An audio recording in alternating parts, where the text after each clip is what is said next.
कितना भी सुख का समय आ जाए, कितना भी दुख का समय आ जाए, कितनी भी संपदा का समय आ जाए, चाहे कितना भी तकलीफ का समय आ जाए, आप अपनी वाणी पर संयम रखिए, अपनी वाणी से मिठासता दीजिए, आप अपनी वाणी से श्रेष्ठता दीजिए।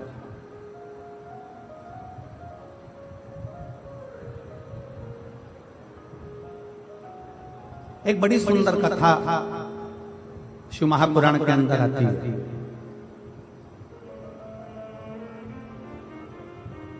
भगवान देवादिदेव महादेव माता पार्वती को नंदी पर बिठाकर उनके मायके लेकर जा रहे, हिमालय राज के घर लेकर जा रहे।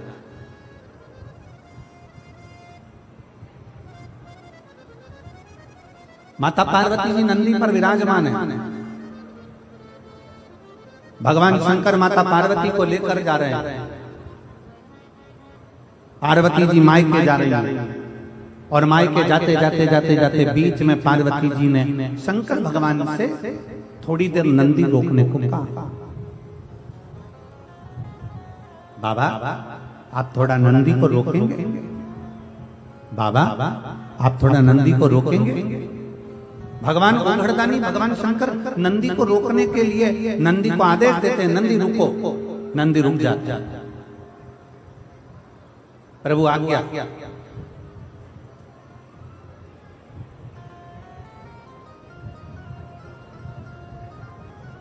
आप हमें आज्ञा दीजिए। क्या आज्ञा है हमारे? भगवान नंदी से कहते हैं मुझे तो नहीं मालूम कि क्या आज्ञा है, परंतु माता पार्वती जी कुछ कहना चाहती है। पार्वती मैया नंदी से नीचे उतरी। भगवान ओघड़दानी भगवान शंकर भी नंदी से नीचे उतर गए।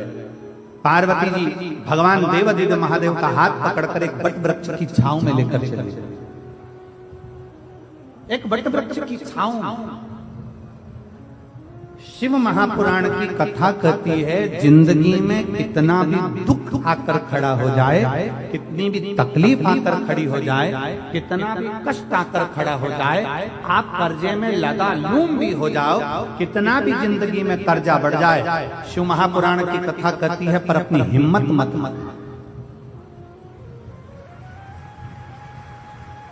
अपनी हिम्मत मत हारना। कर्जा बढ़ गया ना कोई बात नहीं, तकलीफ बढ़ गई ना कोई बात नहीं, दुख बढ़ गया ना कोई बात नहीं, कष्ट बढ़ गया ना कोई बात नहीं। इससे पहले वाली कथा में नांदगांव महाराष्ट्र में हमने कहा था समुद्र की लहर आती है। लहर मतलब होता है कि जो आई है वो जाए। समुद्र की लहर आती है चली जाती है, नदी की लहर आती है चली जाती है। उसी तरह शिव महापुराण की कथा कहती है दुख तकलीफ कष्ट की भी लहर आती है और एक ना एक दिन वो दुख और तकलीफ की लहर भी चली जाती है। बस आपका जो भीतर का विश्वास है वो दृढ़ होना चाहिए। आपके भीतर का जो बल है वो दृढ़ होना चाहिए। आपके भीतर का जो भरोसा है वो दृढ़ होना चाहिए। आपके भीतर का जो विश्वास है वो दृढ़ होना चाहिए। जब हमारे भीतर का विश्वास दृढ़ होता है तब हम बड़ी से बड़ी तकलीफों को हरा सकते हैं। दुख की घड़ी में क्या करना है, तकलीफ की घड़ी में क्या करना है? शिव महापुराण में एक शंकर भगवान के शिवलिंग का वर्णन आता है बटकेश्वर महादेव। कौन से महादेव हैं? जम के बोलो जरा, बटकेश्वर। फिर एक बार वापस बोलिए। शिव महापुराण में एक महादेव का वर्णन आता है कि जिस समय पर भगवान शंकर ने क्रोध में आकर काल भैरव को प्रकट करा था और काल भैरव ने ब्रह्मा जी का सिर काट दिया था, वो सिर कटकर आगे गया और सिर कटकर जब आगे गया तो उनके मस्तक से वृक्ष ने जन्म ले लिया जिसका नाम बट का वृक्ष हुआ और शंकर जी उसके नीचे बैठे तो उसका नाम बटकेश्वर महादेव। वो बटकेश्वर महादेव।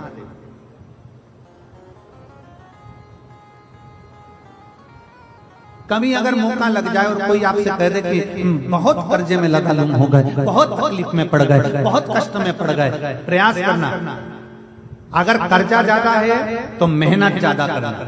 कर्जा ज्यादा है तो कर्म ज्यादा करना है, कर्जा ज्यादा है तो रात दिन एक करना है, कर्जा ज्यादा है तो आप तकलीफों में घिरे क्यों हो? क्योंकि कर्जा होने के बाद आप मेहनत कम कर देते हो। कर्जा हो गया मेहनत को 4 गुना बढ़ा, कर्जा हो गया अपनी लगन को 4 गुना बढ़ा, कर्जा हो गया अपने कर्म को 4 गुना बढ़ा, और साथ में अपनी मेहनत को बढ़ाते बढ़ाते बट वृक्ष के नीचे 1 लोटा जल शंकर भगवान को चढ़ाना प्रारंभ करो, और बड़ थोड़ी सी जड़ लाल वस्त्र में लेकर अपनी पर्स में या अपनी जेब में या अपने संदूक में या अपनी अलमारी में उसको रखो। प्रतिदिन बड़ के पेड़ के नीचे जाकर, अगर शंकर जी नहीं भी हैं तो बड़ के पेड़ के नीचे बटकेश्वर महादेव का नाम लेकर अगर हम 1 लोटा जल समर्पित करते हैं तो कर्जा कुछ ही दिन में चूकता जरूर है और लक्ष्मी की आवक बढ़ती है।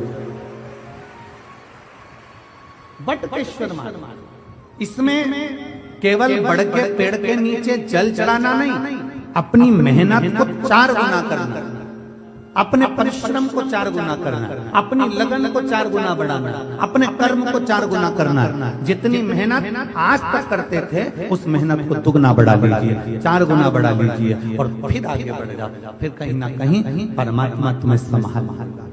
शंकर को चढ़ाया गया जल तुम्हें संभाल लेगा। शंकर को चढ़ाया गया एक जरा सा जल भी तुम्हें संभाल लेगा।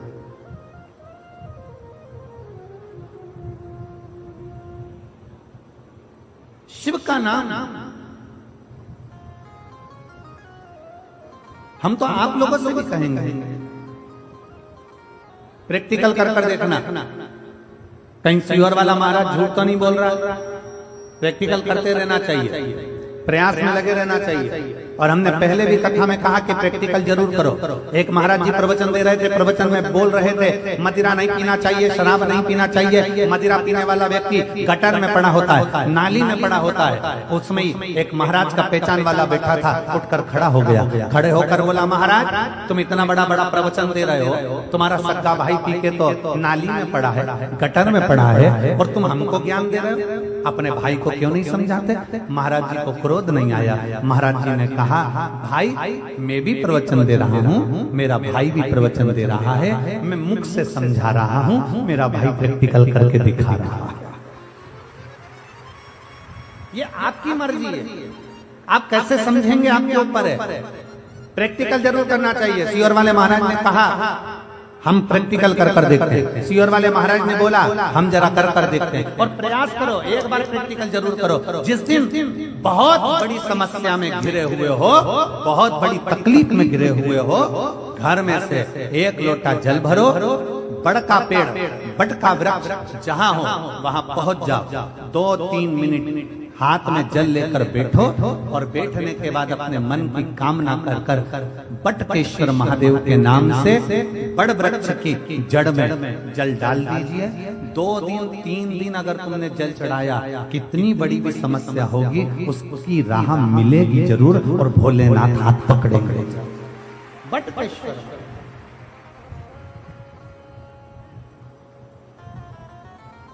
और तेरे बिना प्रभु, तेरी कृपा बिना ना हिले एक भी अणु, लेते श्वास तेरी कृपा से तनो तनो। वो संभाल ले, आप उस पे आश्रित हो जाइए, आप उस पे समर्पित हो जाइए, आप उसका गुणगान करिए, आप उसका भजन करिए, आप उसका मंत्र जाप करिए, आप उसका नाम जाप करिए। समाज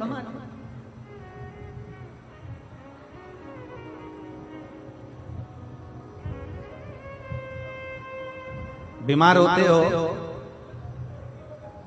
डॉक्टर के पास जाते हो,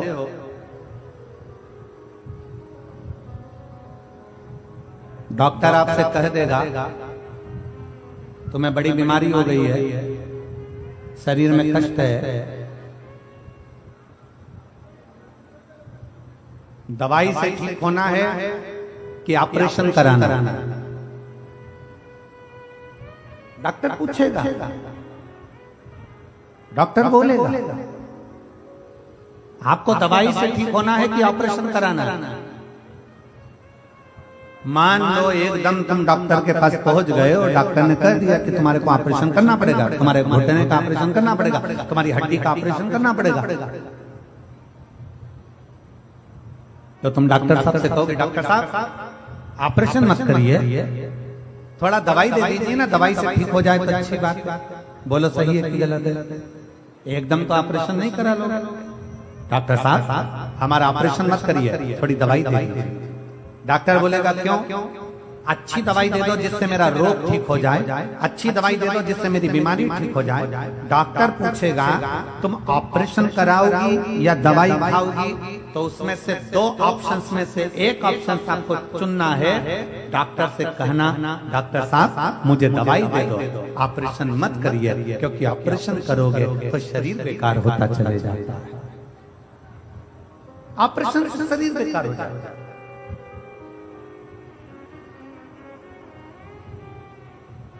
डॉक्टर ने कहा मैं दवाई दे रहा हूं, ऑपरेशन की जरूरत नहीं पड़ेगी, पर इतना याद रखना इस दवाई को 3 टाइम खाना, सुबह, दोपहर और जम के बोलो जरा शाम। ये दवाई 3 टाइम खाने की है। सुबह खाना, दोपहर में खाना, शाम को खाना। सुबह की दवाई को पानी से ले लेना, दोपहर की दवाई को भोजन के बाद ले लेना, और शाम की दवाई को सोने से पहले ले लेना। ये 3 दवाई मैं तुझे दे रहा हूँ।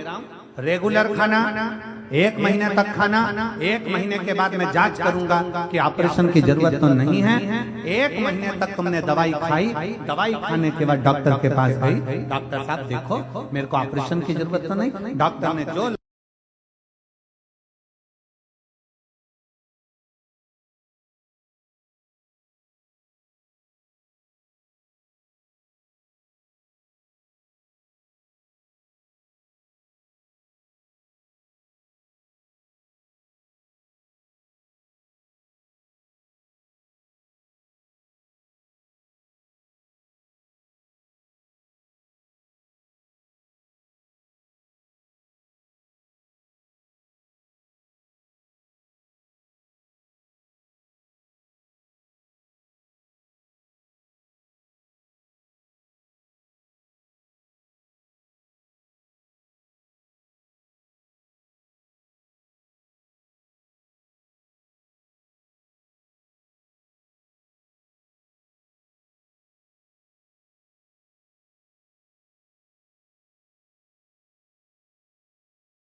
सुविचार, क्षमा गलतियों की होती है, धोखे की नहीं। ऐसो सतगुरु भावे मुझको, ऐसो सतगुरु भाई, ऐसो सतगुरु भावे मुझको, ऐसो सतगुरु भाई, ऐसो सतगुरु भावे मुझको, ऐसो सतगुरु भाई, ऐसो सतगुरु भावे मुझको, ऐसो सतगुरु भाई।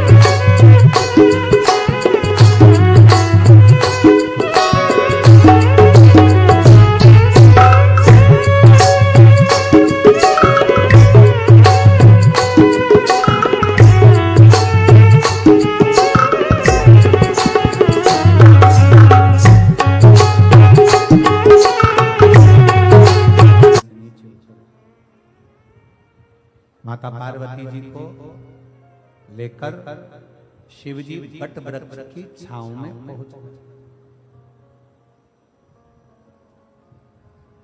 भगवान उगड़दानी वट वृक्ष की छांव में पहुंचे। शंकर भगवान ने माता पार्वती जी का हाथ पकड़ा और वट वृक्ष की छांव में भगवान शंकर पहुंच गए। बोल पार्वती, क्या कहना चाहती?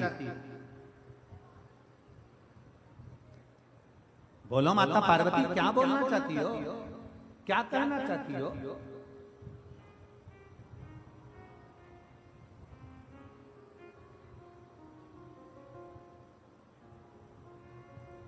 क्या कहना है आप?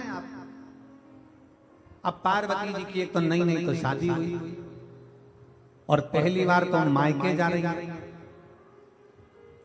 और मायके जब शादी होती है, नई नई बहू आती है, जब नया नया मंगल विवाह होता है, बहू घर में आती है तो सास भी उसकी बहुत परीक्षा लेती है। मायके जाती है तो परिवार वाले भी उससे पूछ ही लेते हैं, घर में सुख है कि नहीं, सास क्या बोली, ननद कुछ बोली तो नहीं, देवर देवरानी से कोई विवाद तो नहीं हुआ, घर में सब ठीक तो है, सब ठीक तो चल रहा है। नहीं, बेटी जब पहली बार घर आती है तो मायके वाले भी पूछते हैं, और लड़की शादी होकर जब ससुराल जाती है तो सास भी पूछती है। ऐसा नहीं कि सास नहीं पूछती, पूछती है। एक नई नवेली बहू आई, एक नई नवेली बहू आई और सास ने उससे पूछ लिया। सास को मालूम था ये अंग्रेजी से खूब पढ़ी लिखी है और बहुत अच्छी शिक्षा अध्ययन करा इसने, खूब उच्च शिक्षा अध्ययन करी है। तो सास ने अपनी बहू से काम करते करते पूछा, बेटा मैं इतनी पढ़ी लिखी नहीं हूं, तू पढ़ी लिखी है, तूने अंग्रेजी से पढ़ा है, तेरी शिक्षण योग्यता कितनी है, हिंदी में बता।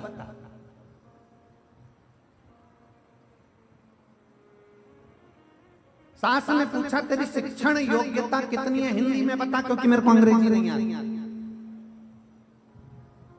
क्या करा है तूने, क्या पढ़ाई करी तूने, कहां तक पढ़ी तूने, तेरी शिक्षण योग्यता क्या है, मुझे हिंदी में बता। अब बहू ने सिर पे पल्लू लेकर तुरंत कहा, मम्मी अब हिंदी में कैसे बताए। बहू तो बेचारी चक्कर खाई, पहले सोचा बिचारा कि मैं क्या बताऊं इसको, हिंदी में बताना है क्योंकि सास पढ़ी लिखी नहीं, अंग्रेजी जानती नहीं। तेरी शिक्षण योग्यता क्या है, हिंदी में बता। बहू ने बताया, नेत्र नेत्र चाचा। बहू ने क्या बताया, जम के बोलिए, जम के बोलो जरा, नेत्र नेत्र चाय। सास ने पूछा ये कौन सी शिक्षण योग्यता है। बहू बोली, मम्मी IIT।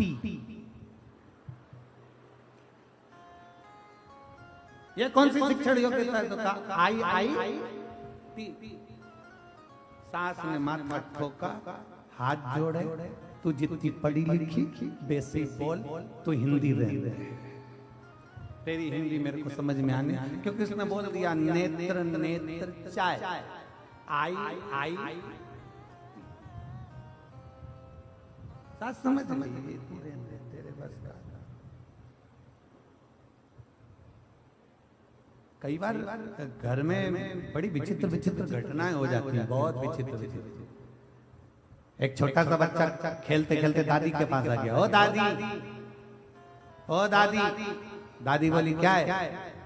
आज पड़ोस में है ना वो कालू, हाँ, उसके घर में नुक्ती का रायता बना है, बूंदी बनी है, सेव बना है, पूड़ी बनी है, छोला की सब्जी बनी है। इतने में दादी बोली, बेटा उसकी जो दादी थी ना वो मर गई, तो उसका 13वां, उसका 12वां है, इसीलिए सब बना। इतने में बच्चे ने दादी की गोद में उनके गाल हिलाते हुए बोला, दादी अपने घर कब बनेगा। दादी ने एक घर के दिया, मुझे निपटाने की प्लानिंग कर रहा था, मुझे मारने की प्लानिंग।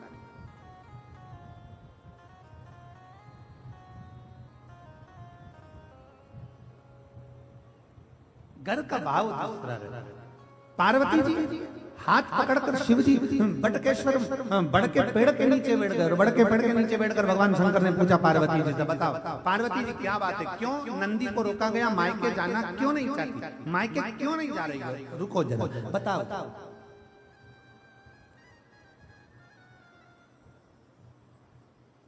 एक गाना का एक गीत है, उस गीत में एक लाइन आती है, आप लोगों ने स्मरण करा होगा,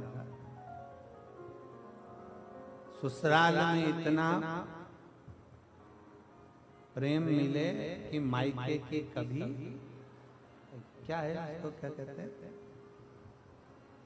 ससुराल में इतना प्यार मिले मायके कभी ना याद आए, बाबुल की दुआएं लेती जा तुझको सुखी संसार, ससुराल में इतना प्यार मिले मायके कभी ना याद आए। किसको याद नहीं आती मायके की? जिसको ससुराल में अधिक प्रेम मिले, जिसको ससुराल में अधिक स्नेह मिले, जिसमें ससुराल में अधिक सम्मान मिले, आदर मिले, सत्कार मिले, तो मायके की याद नहीं आती। पार्वती जी को भगवान शंकर उनके मायके छोड़ने जा रहे हैं, मायके लेकर जा रहे हैं। पहली बार शादी होने के बाद पहली बार पार्वती जी मायके जा रही थी, पर उतर गई नंदी से नीचे और बट वृक्ष की छांव में चली गई। भगवान शंकर के साथ बड़ के पेड़ के नीचे बैठ गई। शंकर भगवान ने पूछा, पार्वती तुम मायके नहीं जाना चाहती, तुम मायके नहीं जाना चाहती? पार्वती जी ने शंकर भगवान से कहा, प्रभु मेरा मन मायके जाने का नहीं।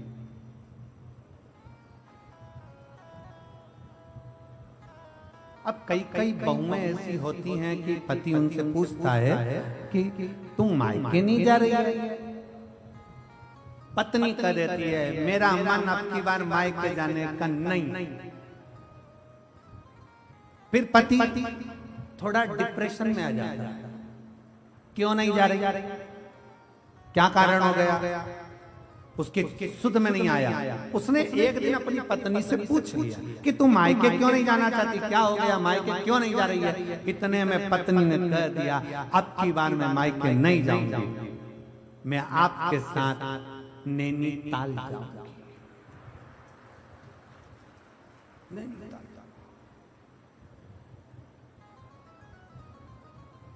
अब भोले बाबा को भी चिंता लगी।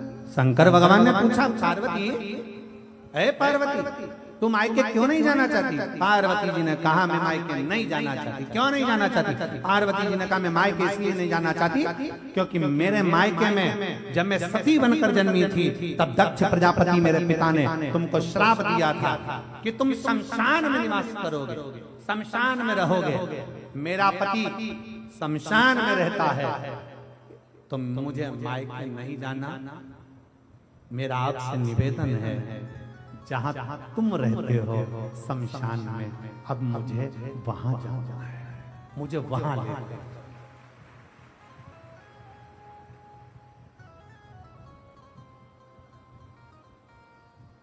बहुत बहुत ध्यान देने वाली कथा है। ये हापुड़ की जीजी और हापुड़ के जितने मेरे जीजा बैठे हैं वो भी ध्यान दें, बहुत समझने वाली कथा। पार्वती जी कह रही हैं, मैं मायके नहीं जाना चाहती, मुझे लेकर चलना है, तो आपको मेरे पिता ने श्राप दिया था शमशान में रहने का, शमशान में चले, मुझे शमशान लेकर चले। और घर की बहू वही श्रेष्ठ है जो शमशान को भी स्वर्ग बना दे, वो घर की बहू, वो घर की बहू है।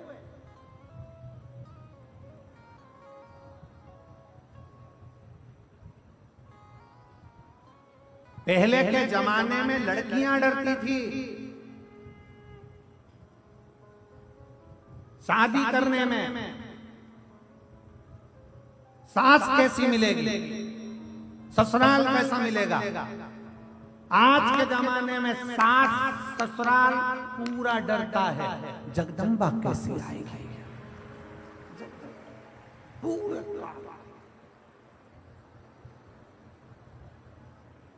4 बार तो पंडित जी के पास जाती हैं, पंडित जी जरा मिलान करके बता दो सब ठीक तो है, इसका चरण ठीक तो है। पंडित जी ने पूछा तुम लड़की देखी आई? हाउ कैसी लगी? हम गए थे गुरुजी, हम मेरठ गए थे उसको देखने के लिए गुरुजी, हम उसको देखने के लिए गाजियाबाद गए थे गुरुजी, हम उसको देखने के लिए दिल्ली गए थे गुरुजी, हम उसको देखने के लिए यहाँ गए थे गुरुजी, हम उसको देखने वहां गए थे। हम 15 लोग लड़की देखने गए गुरुजी, लड़की इतनी बढ़िया है, इतनी बढ़िया है गुरुजी, उसके मुंह से आवाज तक नहीं निकली। हमने जितना पूछा उतनी बोली, बहुत शालीनता, बहुत सीधी। गुरुजी हम उसका फोटो भी लेकर आए, जरा देखकर बताओगे कैसी है? गुरुजी बोले अभी नहीं बोली है, पर घर आएगी जब वो बोलेगी तो तू भी डोलेगी। अभी काहे बोले?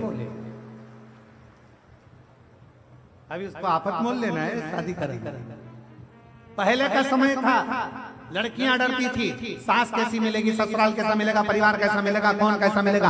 आज के जमाने में घर के लोगों को डर लगता है, हमारे एक बेटा, केवल एक बेटा है, भगवान से निवेदन है बहू अच्छी है, उसको लेकर चले, परिवार को लेकर चले, नातों को लेकर चले, रिश्तों को लेकर चले। पहले के समय में 4-5 बेटे होते थे तो सास ससुर को भी लगता था अगर एक भोजन नहीं देगी तो चलेगा, दूसरी नहीं देगी तो चलेगा, तीसरी के पास रह लेंगे, तीसरी ना देगी तो चौथी के पास रह लेंगे, कोई तो भोजन देगा। पर आज के जमाने में तो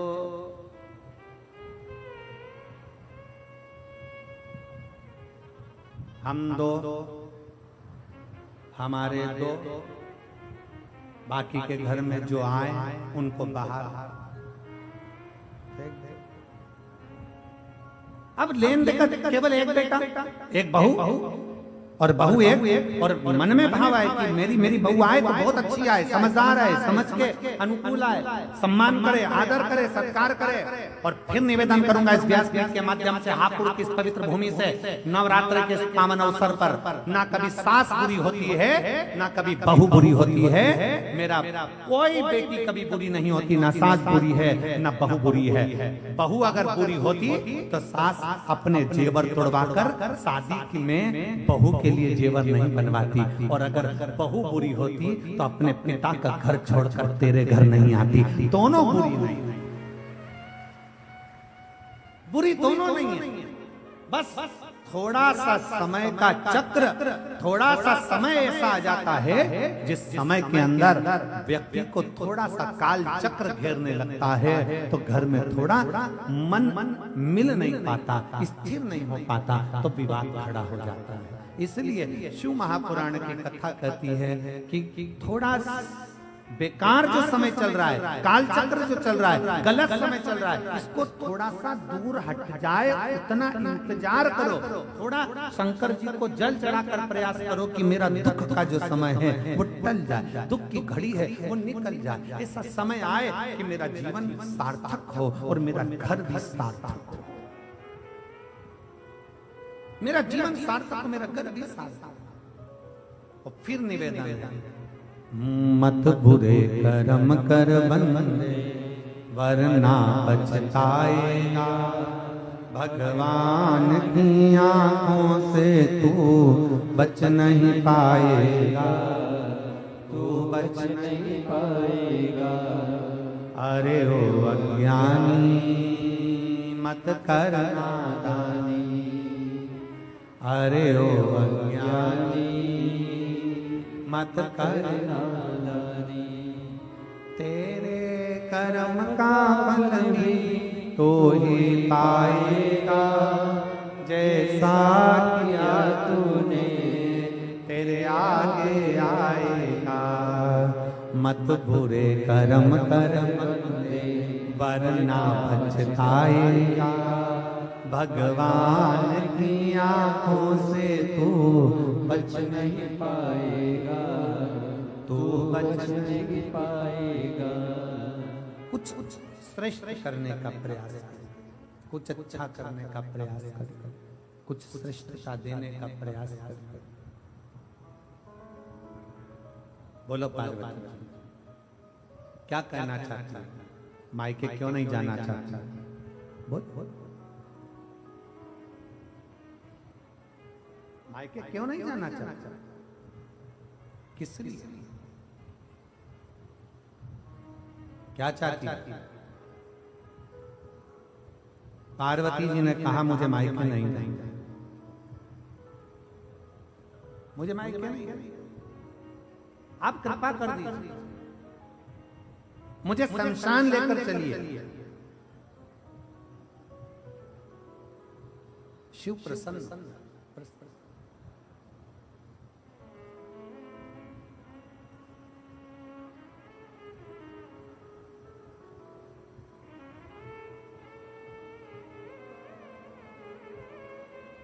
मेरे ओघड़दानी कब क्या कृपा करते हैं, मेरे शंकर कब करुणा कर देते हैं ये मालूम नहीं पड़ता। पार्वती जी आज बड़े आनंद में बोल रही हैं मुझे कैलाश, मुझे शमशान जाना,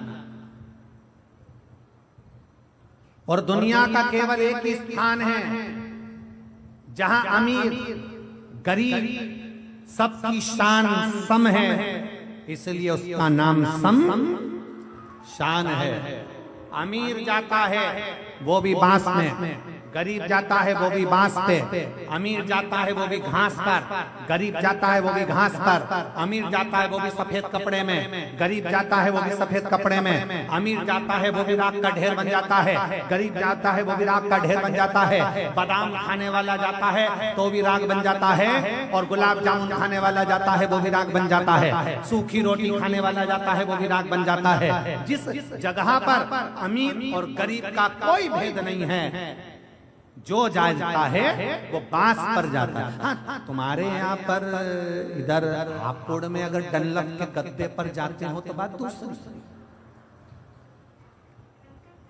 तुम्हारे यहाँ अगर कहीं बहुत करोड़पति मर जाए और उसको डनलप के गद्दे पर ले जाए तो बात दूसरी है। पर शिव पुराण कथा कह रही है अमीर भी जाता है तो बांस पर, गरीब भी जाता है तो बांस पर, अमीर भी जाता है तो घास पर, गरीब भी जाता है तो घास पर, अमीर भी जाता है तो सफेद कपड़े में और गरीब भी जाता है तो सफेद कपड़े में। जहाँ जाकर सबकी शान सम हो जाती है उसका नाम सम शान है। वहाँ कोई बड़ा नहीं, कोई गरीब नहीं, कोई अमीर नहीं, सब राख का ढेर है, क्योंकि वो शंकर का धाम है। शिव के दरवाजे पर सबका लेवल बराबर होता है, कोई बड़ा नहीं, कोई छोटा नहीं।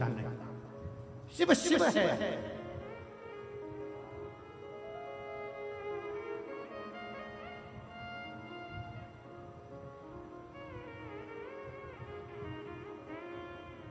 आप लोग तो गंगा जी के पास में रहते हो, गंगा पैसे वाले को ज्यादा पार लगाती है कि गरीब बड़े को ज्यादा पार लगाती है? बोलो जरा जल्दी से बोलो, बोलो जम के हापुड़ वाली जीजियों। गंगा पैसे वाले को पार लगाती है कि गरीब को पार लगाती है? शिव महापुराण की कथा कहती है गंगा ना पैसे वाले को पार लगाती है ना गरीब को पार लगाती है, गंगा तो भगवान की भक्ति करने वाले को पार लगा देती है। गंगा ये नहीं देखती कि पैसे वाला है कि गरीब है। इसीलिए शिव महापुराण की कथा कहती है शंकर की कथा में जाना तो अपने तन पर कोई सोना चांदी, कोई हीरा पन्ना, सोने की चैन ब्रेसलेट, कोई सोने का सामान, कोई आभूषण लेकर कथा में नहीं जाना, कीमती मोबाइल लेकर कथा में नहीं जाना, कीमती सामान लेकर कथा में मत जाना, 2-5 हजार रुपए की चप्पल पहनकर कथा में मत जाना। शिव महापुराण की कथा कहती है गंगा नहाने जाओ तो कोई कीमती सामान लेकर मत जाओ, शिव पुराण में जाओ तो कोई कीमती सामान लेकर मत जाओ, शंकर के दरवाजे पर जाओ तो कोई कीमती सामान लेकर मत जाओ। कितने लोग हैं, कितने लोग हापुड़ के जिनके बुजुर्ग मरे होंगे तो सोने का सामान पहनकर शमशान में गए होंगे। कोई गया? बोलो तो जरा। कोई नहीं। रात को मरे तो आधी रात कोई सब नोच लेंगे चोटे। सबसे बड़े चोटे तो घर में ही हैं। रात को मरते सही इतने में बहू चिल्ला चिल्ला के कहेगी अम्मा मर गई, अम्मा मर गई। सब निकाल लिया, कान में सोने की मुर्गी डली थी और बहू को बेचैनी पड़ रही थी। अम्मा के कान में सोने की मुर्गी, पति को 3 बार इशारा करा। पति रोते रोते बोला कैसे निकालूं? पत्नी बोली तुमसे कोई काम नहीं होगा, जिंदगी भर तुमने कुछ नहीं करा, मैं निकालूंगी, देखो। और पत्नी ने लिया पल्लू और अम्मा सोई थी अर्थी पे, वहीं चिल्ला के रोई आई अम्मा। और जो रोई और अम्मा के कान को दांत से दबोच लिया, मुर्गी को काट के मुंह में भर लिया और भर के धीरे से बोली मुझे चक्कर आ रहा है, मैं पानी पी के आई। अंदर गई और अलमारी में धरी आई।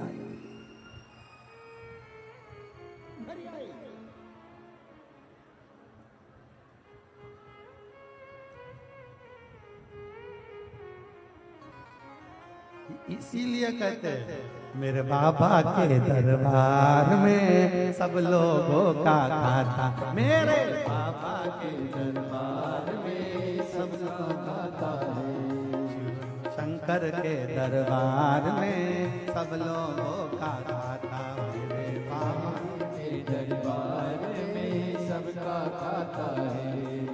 मेरे बाबा के दरबार में सब लोगों का खाता। मेरे बाबा के दरबार में सब लोगों का खाता। सबका खाता है यहाँ पर, सबका खाता है। ओ सबका खाता है यहाँ पर, सबका खाता है। सबका खाता है यहाँ पर, सबका खाता है। सबका खाता है यहाँ पर, सबका खाता है। मेरे बाबा के दरबार में सबका खाता है। शिव लहरी के दरबार में सबका खाता है। बड़े भाव से